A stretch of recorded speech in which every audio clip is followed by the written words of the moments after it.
حضرت برا بن عازب سے روایت ہے کہ ہم لوگ نبی کریم صلی اللہ علیہ وسلم کے ساتھ ایک انصاری صحابی کے جنازے میں قبرستان گئے۔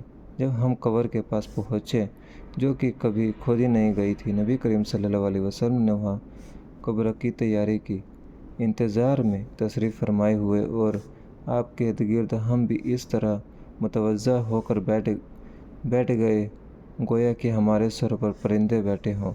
آپ کے ہاتھ میں لکڑی تھی جس سے زمین کو کھرید رہے تھے، جو کسی گہری سوچ کے وقت ہوتا ہے۔ پھر آپ صلی اللہ علیہ وسلم نے اپنا سر مبارک اٹھایا اور 2 یا 3 مرتبہ فرمایا، عذاب قبر سے اللہ تعالیٰ کی پناہ مانگو۔ پھر ارشاد فرمایا، اللہ کا مومن بندہ اس دنیا سے منتقل ہو کر جب عالم بارگاہ میں پہنچتا ہے، یعنی قبر میں دفن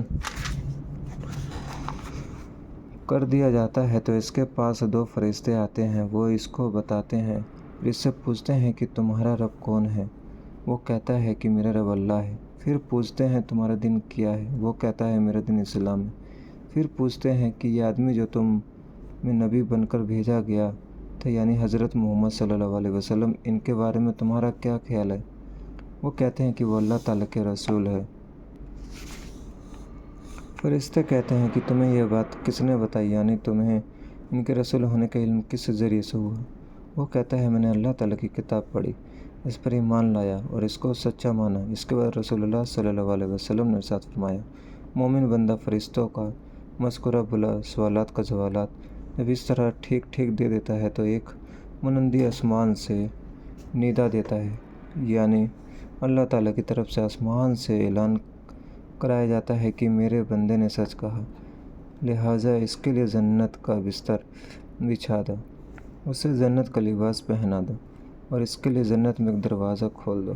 چنانچہ وہ دروازہ کھول دیا جاتا ہے اور اسے جنت کی خوشگوار ہوائیں اور خوشبوئیں آتی رہتی ہیں، اور قبر اس کے لیے حد نگاہ تک کھل جاتی ہے۔ یہ حالت رسول اللہ صلی اللہ علیہ وسلم نے مرنے والے مومن کا بیان فرمایا۔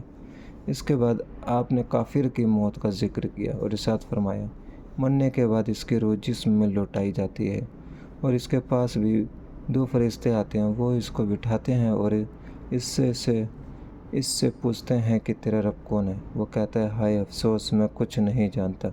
پھر فرشتے اس سے پوچھتے ہیں تیرا دین کیا ہے؟ وہ کہتا ہے ہائے افسوس، میں کچھ نہیں جانتا۔ پھر فرشتہ اس سے کہتے ہیں یہ آدمی جو تمہارے اندر میرے ساتھ نبی کے بھیجا گیا تھا، تمہارا اس کے بارے میں کیا خیال ہے؟ وہ پھر بھی یہی کہتا ہے ہائے افسوس، میں کچھ نہیں جانتا۔ اس سوال و جواب کے بعد آسمان سے ایک پکارنے والے اللہ تعالیٰ کی طرف سے پکارتا ہے کہ اس نے جھوٹ کہا۔ پھر اللہ تعالیٰ کی طرف سے ایک منادی آواز لگتا ہے کہ اس کے لیے آگ کا بستر بچھا دو اور اس آگ کا لباس پہنا دو اور اس کے لیے دوزخ کا ایک دروازہ کھول دو۔ چنانچہ یہ سب کچھ کر دیا جاتا ہے۔ رسول اللہ صلی اللہ علیہ وسلم فرماتے ہیں، دوزخ کے اس دروازے سے دوزخ کی گرمی اور جلنے اور جھلسنے والی ہوائیں اس کے پاس آتی رہتی ہے، اور قبر اس پر اتنی تنگ کر دی جاتی ہے کہ جس کی وجہ اس کی پسلیاں ایک دوسرے میں گھس جاتی ہیں۔ فائدہ: فرشتوں کا کافر کو یوں کہنا کہ اس نے جھوٹ کہا، اس کا مطلب یہ ہے کہ کافر کا فرشتوں کا سوال کے جواب میں اپنے انجان ہونے کو ظاہر کرنا جھوٹ ہے، کیونکہ حقیقت میں وہ اللہ تعالیٰ کی توحید، اس کے رسول اور دین اسلام کا منکر تھا۔